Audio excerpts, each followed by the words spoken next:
یہی دیوبندی وہ جب سب سے پہلا فتویٰ کفر کا دیا تھا غلام دستگیر قصوری رحمۃ اللہ علیہ، اعلی حضرت فاضل بریلوی کے شگرد اور مرید، سب سے پہلا فتویٰ انہوں نے براہین احمدیہ کے اوپر دیا تو یہ رشید احمد گنگوئی صاحب پہنچ گئے تھے کہ تو نے مرزا قادیانی کے اوپر کفر کا فتویٰ کیوں دیا ہے؟ وہ پورا مکالمہ ہوا۔ یہ شخص اپنے آپ کو مفتی کہتا ہے اور اسے جھوٹ بولتے ذرا شرم نہیں آتی۔ جس طرح مرزا قادیانی منہ بھر بھر کے جھوٹ بولتا تھا، اسی طرح یہ شخص بھی منہ بھر کے جھوٹ بولتا ہے۔ جس طرح اسے شرم نہیں آتی تھی، اسی طرح اسے شرم بھی نہیں آتی۔ مطلب یہ کہ مرزا قادیانی کا یہ روحانی فرزند ہے جھوٹ بولنے میں۔ میں نے آپ حضرات کے سامنے یہ پہلے عرض کیا کہ علماء اہل سنت والجماعت کے سر یہ سہرا ہے کہ انہوں نے مرزا قادیانی کے اوپر سب سے پہلے کفر کا فتویٰ جاری فرمایا، جبکہ یہ شخص جھوٹ بولتا اور کہتا ہے مولانا قصوری نے سب سے پہلے کفر کا فتویٰ دیا۔ یہ اس کا سفید جھوٹ ہے۔ آپ حضرات کے سامنے فتاوی قادریہ کے صفحات چل رہے ہیں، جس کے اندر واضح طور پر دیکھا جا سکتا ہے کہ علماء اہل سنت والجماعت نے 1301 ہجری کے اندر مرزا قادیانی کے اوپر کفر کا فتویٰ جاری فرما دیا تھا اور باقاعدہ اس کی اشاعت کی اور لوگوں تک وہ فتویٰ پہنچایا۔ کچھ لوگوں کی طرح فتویٰ لکھ کر گھر نہیں رکھ لیا کہ جی یہ انڈے دے گا بیٹھ کے ادھر، فتویٰ لکھ کر باقاعدہ شائع کیا اور عوام کو اس کے کفر سے بچایا۔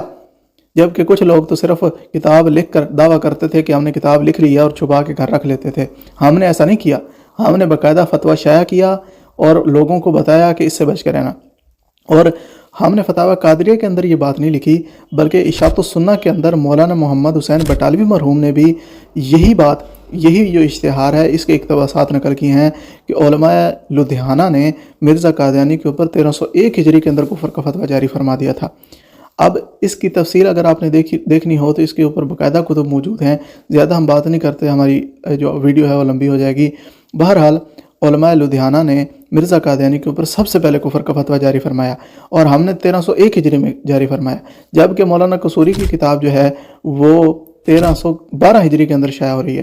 جب 11 سال گزر گئے اس وقت ان حضرات نے کتاب شائع کی تو پہلا فتویٰ ہمارا ہوا یا ان کا ہوا؟ باقی کچھ اگر رضا خانی حضرات یہ دعویٰ کریں کہ جی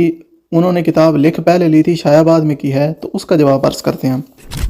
یہ تحقیقات دستگیریہ کا آخری صفحہ آپ کے سامنے چل رہا ہے، جس کے اندر واضح طور پر مولانا قصوری لکھ رہے ہیں، جو تاریخ لکھی ہے اپنے کتاب شائع ہونے کی وہ 1312 ہجری لکھی ہے، اور ہمارے علماء لدھیانہ نے فتویٰ جاری فرمایا تھا 1301 ہجری کے اندر۔ مطلب ہمارا فتویٰ جو ہے وہ 11 سال پرانا شائع ہو چکا ہے، اور ان حضرات کا فتویٰ جو ہے وہ 11 سال بعد شائع ہوا ہے۔ اور اس کی بھی تفصیل یہ ہے کہ اب رضا خانی یہ کہتے ہیں کہ جی انہوں نے لکھ پہلے لیا تھا شائع بعد میں کیا ہے، تو اس کی تفصیل یہ ہے کہ اسی کے کتاب کے ابتداء کے اندر مولانا قصوری کہتے ہیں کہ براہین احمدیہ کے 4 حصے اسی کی شرح سے شائع ہوئے ہیں، مطلب چاروں اس وقت شائع ہو چکے تھے جب یہ کتاب لکھنا شروع ہوئی، اور کتاب براہین احمدیہ جو ہے اس کا چوتھا حصہ 1884 کے اندر شائع ہوا ہے، جبکہ علماء لدھیانہ کا فتویٰ جو ہے 1301 ہجری کے مطابق یہ 1883 کا ہے۔ مطلب اگر قصوری صاحب نے یہ کتاب لکھنا شروع پہلے کر لی تھی، اگر کی تھی، اگر بالفرض انہوں نے یہ کتاب پہلے لکھنا شروع کر دی، اس کے بعد شاید 11 سال بعد کی، 12 سال بعد کی، تو ہم کہتے ہیں کہ اس سے پہلے بھی علماء لدھیانہ نے 1 سال پہلے فتویٰ شائع فرما دیا تھا جب انہوں نے یہ کتاب لکھنا شروع کی تھی، تو علماء لدھیانہ کا فتویٰ پھر بھی پہلے آتا ہے۔ دوسرا یہ کہ علماء لدھیانہ کے فتوے کے بعد مولانا محمد حسین بٹالوی مرحوم کا فتویٰ آتا ہے، جو انہوں نے اشاعت السنہ میں شائع کرنا شروع کیا تھا۔ مولانا قصوری کی کتاب تو اشاعت السنہ کے اس فتوے کے بعد شائع ہوئی ہے، تو آپ حضرات کا فتویٰ کتاب جو بھی ہے جو آپ نے سنبھال کے رکھی ہوئی تھی، یہ مولانا بٹالوی مرحوم کے فتوے کے بعد بھی فتویٰ شائع ہونے کے بعد شائع ہوئی ہے۔ مطلب آپ حضرات تیسرے نمبر پر ہیں، کہیں جا کر 3 میں سے تیسرے نمبر پہ ہیں، تو آپ ہمیں کہتے ہیں کہ جناب ہم نے سب سے پہلے فتویٰ شائع کیا تھا۔ یہ کس قدر دجل اور فریب ہے، آپ حضرات خود ملاحظہ فرمائیں۔